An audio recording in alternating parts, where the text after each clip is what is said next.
12 मार्च 1949 वो कौन सी ऐसी बुनियाद रखी गई कि पाकिस्तान आज तक एक नेशन स्टेट नहीं बन सका, बल्कि एक ऐसी स्टेट की बुनियाद रखी गई इस रोज़ जहां मुख्तलिफ मज़ाहिब के मानने वालों और सदियों से अपनी अलग शनाख्त, अपनी आइडेंटिटी रखने वाली नेशंस को लिख कर ये बता दिया गया कि पाकिस्तान में इनको सिर्फ स्टेट की आइडियोलॉजी को ही मानना पड़ेगा।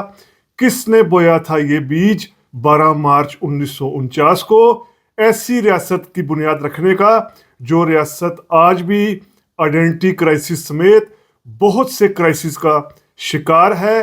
क्यों रखी गई ये बुनियाद, किसने रखी ये बुनियाद, ये समझने और जानने की कोशिश करते हैं आज रीथिंक विद उमर जावेद में। व्यूवर्स को रीथिंक विद उमर जावेद में वेलकम। आप में से ऐसे व्यूवर्स जिन्होंने अभी तक rethink with Umar Javed subscribe नहीं किया, हमारी रिक्वेस्ट है kindly rethink with Umar Javed subscribe करें। 12 मार्च 1949 इस रोज़ ऑब्जेक्टिव रेजोल्यूशन यानी करारदाद मकासद मंजूर किया गया असेंबली से। लियाकत अली खान ने इसको मंजूर करवाया। क्यों करवाया ये हम आज देखेंगे, इस चीज़ को समझेंगे कि लियाकत अली ने क्यों ये बुनियाद रखी करारदाद मकासद की। करारदाद मकासद अगर हम वैसे तो पाकिस्तान में बच्चों को पढ़ाया जाता है स्कूल कोर्स में कि ऑब्जेक्टिव रेजोल्यूशन क्या थी, करारदाद मकासद क्या थी, लेकिन इसको अगर हम डीकोड करें, समझें, तो ये रियासत ने, स्टेट ने कहा कि ये हमारा इख्तियार होगा, हम ये बताएंगे कि इस्लाम क्या है क्या नहीं है, और हम फिर शहरियों को, यहाँ के लोगों को ये बताएंगे कि इस तरीके कार से चलो। इसका बुनियादी क्रक्स ये है करारदाद मकासद का, जो नेशन स्टेट की बिल्कुल नफ़ी थी। यानी नेशन स्टेट जो दुनिया भर में जितनी भी स्टेट है इसराइल के अलावा, वहाँ पर कोई भी डेमोक्रेटिक नेशन स्टेट ये नहीं कहती कि वो सिर्फ एक मज़हब के मानने वालों को ही मौके देगी, सिर्फ एक मज़हब के मानने वालों का ही पॉलिटिकल राइट्स होंगे, इकोनॉमिक राइट्स होंगे। लेकिन ये एक इसराइल, और उसके बाद 1949 में मोहम्मद अली जिन्ना की नज़रियात के बरखिलाफ लियाकत अली खान ने ऑब्जेक्टिव रेजोल्यूशन पास करके पाकिस्तान को एक नेशन स्टेट होने से महरूम कर दिया, नेशन स्टेट के दर्जे से एक लिहाज से महरूम कर दिया। ऑब्जेक्टिव रेजोल्यूशन 1956 का आइन बना, 1962 का आइन बना, 1973 का आइन बना। इसको एक इब्तिदाइये के तौर पर रखा गया, एक प्रेम्बल के तौर पर रखा गया, कुछ माइनर सी अल्टरनेशंस के साथ। लेकिन 1985 में जनरल ज़ियाउल हक ने 8वीं तरमीम में इस जो ऑब्जेक्टिव रेजोल्यूशन थी, इसके आर्टिकल 2A को भी आइन का हिस्सा बना दिया। और उसके बाद आज तक कभी भी, यानी हर आइन में ये मौजूद रही है, और उसके बाद कोई भी तरमीम इसको डिस्टर्ब नहीं कर सकी। हत्ता कि जो 18वीं तरमीम थी वो भी इसको नहीं हटा सकी, क्योंकि स्टेट ने इसको इस्तेमाल किया। अभी इसकी हालिया मिसाल 2017 का जो इलेक्शन एक्ट था सुप्रीम कोर्ट का, जिसमें सुप्रीम कोर्ट ने कहा कि कोई ऐसा लीडर पार्टी की सरबराही नहीं कर सकता जो दयानतदार ना हो, और उन्होंने ऑब्जेक्टिव कंडीशंस का, ऑब्जेक्टिव रेजोल्यूशन का सहारा लिया। उन्होंने कहा कि करारदाद मकासद में जो मुसलमान की तशरीह की गई है वो होना ज़रूरी है, यानी इसको स्टेट ने यूज़ किया। अब सबसे बड़ा बुनियादी सवाल कि लियाकत अली खान ने इसको मंजूर क्यों करवाया, क्यों नहीं पाकिस्तान को एक नेशन स्टेट बनने दिया लियाकत अली खान ने। लियाकत अली खान असल में एक तो इस इलाके के थे ही नहीं। लियाकत अली खान बुनियादी तौर पर वैसे तो उनका जन्म करनाल में हुआ था, लेकिन उनकी जो सारी पॉलिटिक्स थी वो यूपी में थी। उत्तर प्रदेश, जो आज का उत्तर प्रदेश है, यहाँ पर थी। जैसे उन्होंने 1926 में जो पहला इलेक्शन लड़ा वो भी मुजफ्फरनगर यूपी से लड़ा, 1940 में इलेक्शन लड़ा बरेली से, और 1946 में जो इलेक्शन हुए यूनाइटेड इंडिया के आखिरी इलेक्शन, वो इन्होंने मीरठ जो इलाका है, मीरठ का जो हल्का है यूपी का, उत्तर प्रदेश का, यहाँ से इन्होंने इलेक्शन लड़ा। लियाकत अली खान की जिन इलाकों में पाकिस्तान मुश्तमिल था, कोई किसी किस्म की कोई रूट्स नहीं थी। तो एक वजह तो ये हो गई कि लियाकत अली का अपना यहाँ पर हल्का इंतखाब नहीं था, लियाकत अली कभी यहाँ से इलेक्शन नहीं लड़े थे। इन इलाकों से पंजाब, सिंध, केपी, बलूचिस्तान, लियाकत अली का दूर दूर तक कोई ताल्लुक नहीं था। और दूसरा, लियाकत अली बुनियादी तौर पर ख़ुद भी एक जागीरदाराना जहन के थे। ख़ुद भी वो नवाब तो थे ही थे, बाकी भी उस ज़माने में अक्सर पॉलिटिक्स करने वाले नवाब या जागीरदार थे, लेकिन उसके बावजूद वो ह्यूमन राइट्स का, या आप कह लें कि इकोनॉमिक राइट्स की बात करते थे। जैसे कांग्रेस के अंदर भी बहुत बड़े जागीरदार भी मौजूद थे, लेकिन उसके बावजूद कांग्रेस के अंदर आम लोगों को حقوق دینے کی, کسانوں کو, مزدوروں کو حقوق دینے کی بات بھی کی جاتی تھی.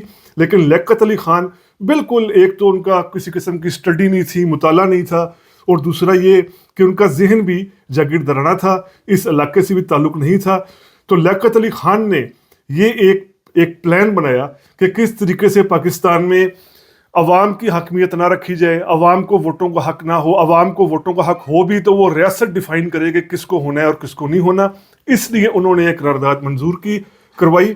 اور اس میں دلچسپ بات یہ ہے کہ اس آبجیکٹو ریزولوشن کی منظوری میں ایک ایسے شخص کا مشورہ لیا گیا جو شخص اس وقت کسی بھی اس اسمبلی کا رکن ہی نہیں تھا, یعنی مولانا مودودی.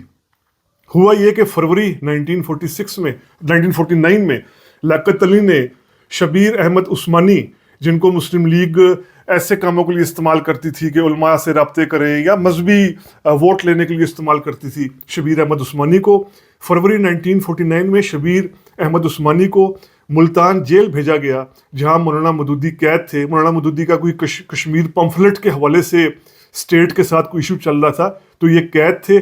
ان کو یہ ریزولوشن دکھائی گئی لیاقت علی کی ہدایت پر مولانا مودودی کو. مولانا مودودی نے اس میں کچھ ترمیم کی, کچھ جو امینڈمنٹس کروائی, اور اس کے بعد اس آبجیکٹو ریزولوشن کو مولانا مودودی نے جس طرح ہدایت دی تھی اس کے مطابق اسمبلی نے منظور کرا لیا. جو لیاقت علی نے اس کو منظور کرایا اسمبلی سے.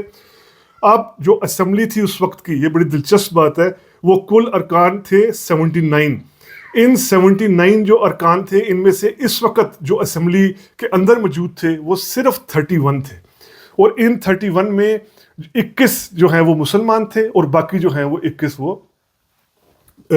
مسلمان تھے, اور 21 مسلمان تھے اور 10 نان مسلمز تھے. تو اس طریقے سے یعنی آدھی اسمبلی بھی نہیں تھی 79 میں سے کہ اس ریزولوشن کو منظور کرا لیا گیا. اس میں جو اس وقت کے منورٹی ممبرز تھے, یعنی جو کانگریس پارٹی کے یا جو مسلم لیگی نہیں تھے, جو ہندو تھے, ان ممبرانز میں بھوپندرا کمار دتا, پروفیسر راج کمار چکرورتی, کانسی کمار دتا, بھارت چندن منڈل, ان لوگوں نے تو اعتراض اٹھایا کہ جی آپ ریاست کو جنا کی ایڈیالوجی کے مطابق ہر کسی کو رائٹس دیں, اس میں کیوں صرف مسلمانوں کے رائٹس کی بات کی جا رہی ہے, ہر کسی کو رائٹس دینے چاہیے. دلچسپ بات یہ ہے کہ کئی جو مسلمان تھے, کئی مسلم لیگی بھی تھے, ان کو بھی اس پہ اعتراض تھا. جیسے ان میں بڑے ناموں میں 2 مسلم لیگ کے اندر دھڑے تھے. ایک تو ایسے اپرچونسٹ مسلم لیگی تھے جو 46 میں انگریزوں کے اشارے پر مسلم لیگ میں شامل ہو گئے تھے. ان میں بڑے نام فیروز خان نون کا ہے, خان عبد القیوم خان کا ہے, یہ بھی اس قرارداد پر اعتراض کر رہے تھے. اور پھر ایک دوسرا گروپ تھا مسلم لیگ کے اندر جو واقعی ہی ذہنی طور پر پروگریسو تھا, بہت پڑھا لکھا تھا, اور سمجھتا تھا کہ ایسی قرارداد کو پیش نہ کیا جائے, اس سے نیشن سٹیٹ کے تصور کی نفی ہوگی. ان میں بڑے نام میاں ممتاز خان دولتانہ کے ہیں اور میاں افتخار الدین کے ہیں. میاں افتخار الدین بے شک مسلم لیگ میں تو شامل ہو گئے تھے, لیکن وہ ذہنی طور پر بہت پروگریسو تھے, لیفٹسٹ تھے, سوشلسٹ آئیڈیالوجی کو فالو کرتے تھے. اور انہوں نے بھی اعتراض کیا, یعنی ان مسلمان ممبران نے بھی اعتراض کیا, بلکہ ایک لحاظ سے اسمبلی کا بائیکاٹ کیا, ووٹنگ میں حصہ نہیں لیا. لیاقت علی نے اسی لیے اسمبلی کا کورم آدھا تھا, یعنی تعداد آدھی تھی, اس کے باوجود اس ریزولوشن کو منظور کروا لیا. میاں طفیل محمد جو جماعت اسلامی کے امیر رہے ہیں, انہوں نے اپنی کتاب مشاہدات میں یہ بڑی دلچسپ بات لکھی ہے کہ جو مسلمان ممبران, جو مسلم لیگی ممبران آبجیکٹو ریزولوشن میں لیاقت علی خان کو کہہ رہے تھے کہ ایسی قرارداد منظور نہ کی جائے, ان کا موقف یہ تھا, جو مسلمان ممبران, مسلم لیگی ممبران آبجیکٹو ریزولوشن کے خلاف تھے, ان کا موقف یہ تھا اگر ہم پاکستان میں بالکل یہ کہیں گے کہ یہاں صرف مسلمانوں کے رائٹس دیے جائیں گے, مسلمانوں کے حقوق کی بات کی جائے گی, تو پھر انڈیا کے اندر جو رام راج کا رول ہے, رام راجیہ کا بات کرنے والی جماعتیں ہیں, ایکسٹریمسٹ ہندو جماعتیں ہیں, فار رائٹ ہندو پارٹیز ہیں, وہ وہاں پر مقبولیت حاصل کریں گی, اور کل کلا کو انڈیا بھی ایک رام راج بن جائے گا, ہندو راشٹر بن جائے گا, ہندو اسٹیٹ بن جائے گا اگر ہم پاکستان میں ایسی بات کریں گے. لیکن اس وقت یہ بات کسی نہیں سنی گئی, بلکہ لیاقت علی خان کا اتنا زیادہ تعصب تھا کہ کانگریس کے ایک ممبر تھے سریش چندرا چٹاپایا, یہ کانگریس پارٹی کی طرف سے منتخب ہوئے تھے, لیکن ظاہری بات ہے 49 میں چونکہ پاکستان بن چکا تھا تو اب یہ انڈین نیشنل کانگریس نہیں بلکہ پاکستان نیشنل کانگریس کی طرف سے ممبر تھے لیجسلیٹو اسمبلی کے. انہوں نے لیاقت علی خان کی توجہ دلائی کہ جی اتنی کم میجورٹی, ہاف سے بھی کم, 79 کے ہاف سے بھی کم ممبران ہیں, 39 से भी कम है, तो इस करारदाद को पेश ना किया जाए। लियाकत अली खान ने कहा कि इस करारदाद पर अगर किसी को कोई तहफ़्फ़ुज़ हो सकता है, अगर किसी को किसी किस्म का कोई शिकायत या कंप्लेंट हो सकती है, तो वो नॉन मुस्लिम ही होंगे, और वो नॉन मुस्लिम सारे मौजूद हैं, मुसलमानों को तो इस पर एतराज़ होएगा ही नहीं। यानी लियाकत अली उस दिन से ही ये मन बनाकर बैठ गए थे कि यहाँ पर सिर्फ मुसलमानों के हकूक़ की बात की जाएगी और अक़लियतों के हकूक़ को कुचल कर रख दिया जाएगा। तो ये वो बुनियाद थी ऐसी जो 12 मार्च 1949 को रखी गई, जिसको बाद में ना अयूब खान जैसा एक सेकुलर जो अपने आप को कहने वाला फौजी रूलर था वो ख़त्म कर सका, ना जुल्फ़िकार अली भुट्टो जिनके सेकुलर सोशलिस्ट क्रेडेंशियल्स वाज़े थे अपनी तहरीरों में, भुट्टो एक लिबरल थॉट के आदमी थे, ना वो ख़त्म कर सके, और ना उसके आने के बाद मुशर्रफ जैसा रूलर जो इनलाइटेंड मॉडरेशन की बात करता था, लिबरलिज्म की बात करता था, वो भी ख़त्म नहीं कर सका। और तो और जो 18वीं तरमीम थी जिसके अंदर तमाम पॉलिटिकल पार्टीज़ का कंसेंसस था, ख़ास तौर पर पीपल्स पार्टी के रज़ा रब्बानी जो खुद एक सोशलिस्ट और एक लिबरल नज़रियात रखते हैं, वो भी इस ऑब्जेक्टिव रेजोल्यूशन को ख़त्म नहीं करा सके, क्योंकि स्टेट ने, पाकिस्तानी स्टेट ने इस ऑब्जेक्टिव रेजोल्यूशन को बार बार अपने मकसद के लिए यूज़ किया है। जैसे हमने बताया, मुख्तलिफ मौके पर जब भी इस्लाम का नारा लगाना हो, कोई फ़ैसला ऐसा अदालत से देना हो, किसी हुकूमती इंतज़ामी इक़दाम को जायज़ ठहराना हो, तो इस ऑब्जेक्टिव रेजोल्यूशन का ही सहारा लिया जाता है। तो ये 12 मार्च का दिन जब भी आता है तो पॉलिटिकल साइंस का, हिस्ट्री का, पाकिस्तान की हिस्ट्री को समझने जानने वाला कोई भी स्टूडेंट जो होता है उसके जहन में आता है कि आज के दिन ही यानी 12 मार्च को ये बुनियाद रखी गई थी कि पाकिस्तान नेशन स्टेट ना बने।